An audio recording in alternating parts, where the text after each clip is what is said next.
नमस्कार छात्रों। आज हम कोविड के इस समय के अंदर जब चर्चाएं कर रहे हैं, शिक्षा के क्षेत्र में अभूतपूर्व बदलाव आया है और इसके अंदर आपको चूँकि सोशल डिस्टेंसिंग और का पालन करना है, बीमारी के ट्रांसमिट होने का, इन्फेक्शन होने का बहुत खतरा है। इसलिए विभिन्न प्रकार की जानकारियाँ आपको ई कंटेंट के रूप में प्रेषित की जा रही हैं। उनमें से ताकि आप यदि क्लास में ना आ पाएँ तो आपकी पढ़ाई खास तौर से बाधित ना हो, इसलिए विभिन्न प्रकार के वीडियो वगैरह तैयार किए जा रहे हैं, जिनमें से यह एक है। आज हम यहाँ पर जनगणना के बारे में चर्चा करेंगे। यह समय जब आप पिछले काफ़ी समय से सुनते आ रहे होंगे जनगणना NPR के बारे में। भारत में 2021 में जनगणना हो रही है, 2 चरणों में होती है। इसकी प्रक्रिया काफ़ी पहले से शुरू हो जाती है। विशेष रूप से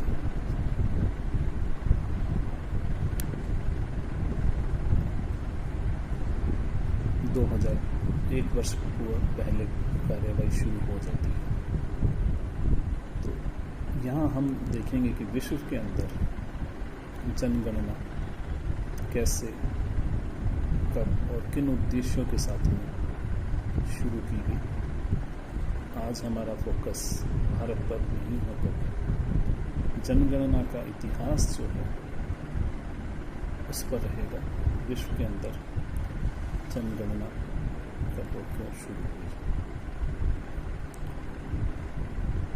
सर्वप्रथम हम ये बात करेंगे कि जनगणना होती क्या है। जनगणना किसी विशेष समय में किसी देश या क्षेत्र में लोगों, घरों, फर्मों या अन्य महत्वपूर्ण वस्तुओं की गणना है। जब यह शब्द अकेले प्रयोग किया जाता है तब यह आमतौर पर एक जनसंख्या जनगणना को संदर्भित करता है। हालांकि कई देश हाउसिंग, मैन्युफैक्चरिंग और एग्रीकल्चर की गणना भी करते हैं। जनगणना महंगी होती है, बहुत जाइजेंटिक टास्क है ये, जिसके अंदर बहुत अधिक इंफ्रास्ट्रक्चर और मैन पावर लगता है। आप इस चीज़ का अंदाज़ा इस प्रकार से लगा सकते हैं। भारत में जो 2021 में जनगणना होने वाली है, उसके लिए सरकार ने 12,000 करोड़ का आउटले रखा है। तो हम यहाँ स्ट्रेस यह देना चाहते हैं कि महंगा होने के कारण जनगणना केवल अंतराल के अंतराल पर करवाई जाती है। अधिकतर देशों में हर 10 साल में या हर 5 साल में या अन्य देशों में अनियमित अंतराल पर भी होती है। जनगणना में हम विभिन्न प्रकार के डाटा लेते हैं, खासतौर से पॉपुलेशन, उनकी संख्या के ऊपर यह डाटा होते हैं।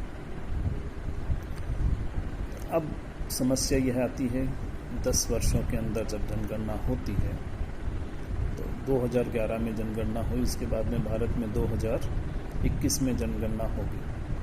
बीच के वर्षों में यदि हमें कोई जनसंख्या की आवश्यकता होती है तो उसे हम क्या करते हैं? जनरली सामान्यतया जो पिछली जनगणना हुई होती है या जो जैसे इस समय 2011 की जनगणना हुई है, अधिकतर केसेस में क्योंकि ऑथेंटिक सोर्स वही है, उसका डाटा को हम यूज़ करते हैं।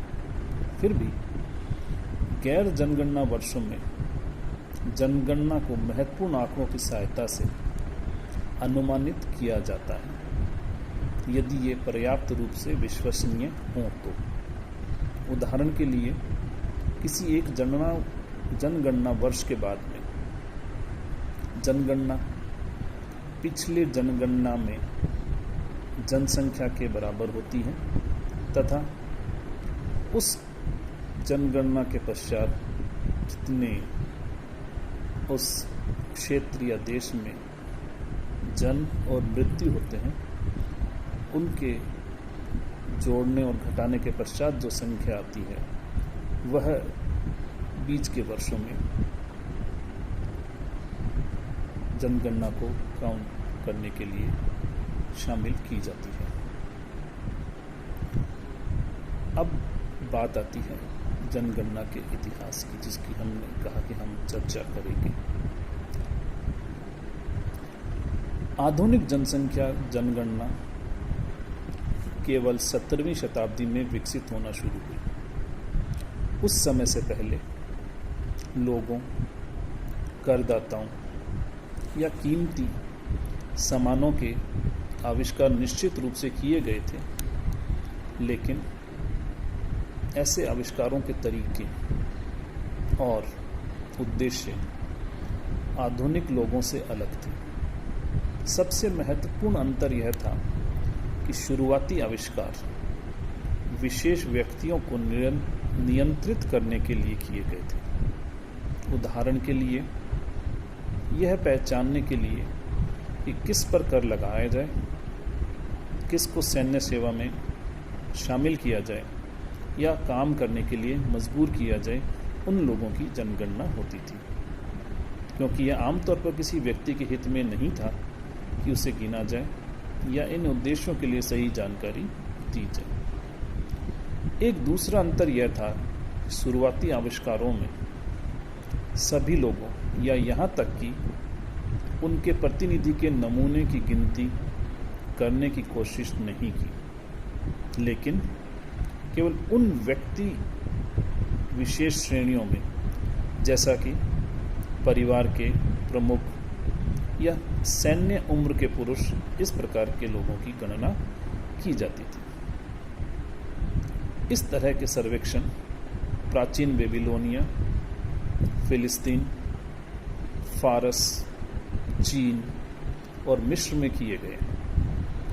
हर 5 साल में रोम के नागरिकों ने अपनी देनदारियों को निर्धारित करने के लिए नागरिकों और उनकी संपत्ति की गणना की।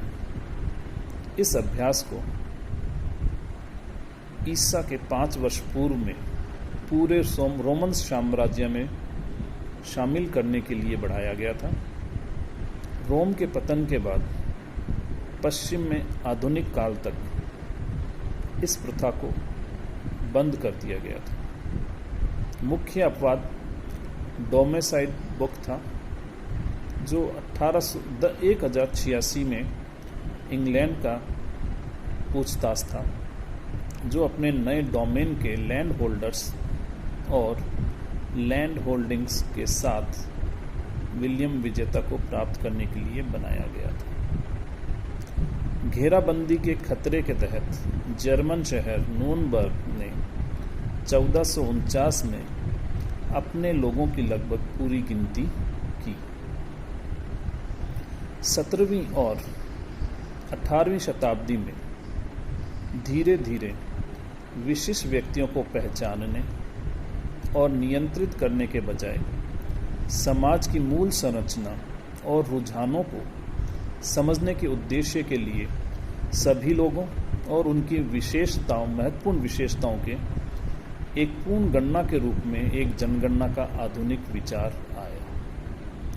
पहली जनगणना जैसी कोई बात नहीं है, क्योंकि हालांकि शुरुआती प्रयासों ने एक या किसी अन्य आधुनिक विशेषता को अपनाया, उनमें से किसी ने भी सभी आधुनिक सुविधाओं को नहीं अपनाया।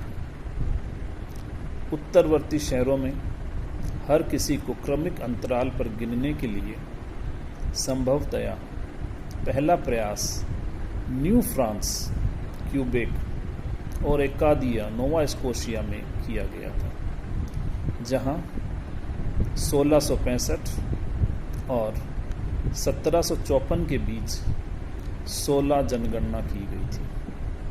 1749 में स्वीडिश पादरी, जिनके पास लंबे समय तक पेरिशियंस की सूचियों को रखा गया था, जिसमें से रिटर्न को प्रस्तुत करने की आवश्यकता थी, जिसमें स्वीडन की कुल जनसंख्या, जिसमें फिनलैंड भी शामिल था, प्राप्त हुई थी। और 1787 में डेनमार्क में भी इसी तरह का विकास शुरू हुआ। कुछ इतालवी राज्यों ने लगभग सटीक गणनाएं की। 1773 और 1795 में सार्डिनिया, परमा, 1770 में और 1766 में टस्कनी, 1742 के बाद से कई जर्मन राज्यों में गणना हुई।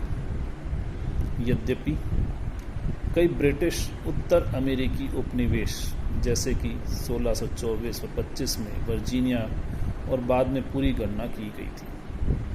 संयुक्त राज्य अमेरिका ने इतिहास बनाया जब 1790 में इसकी पहली जनगणना हुई।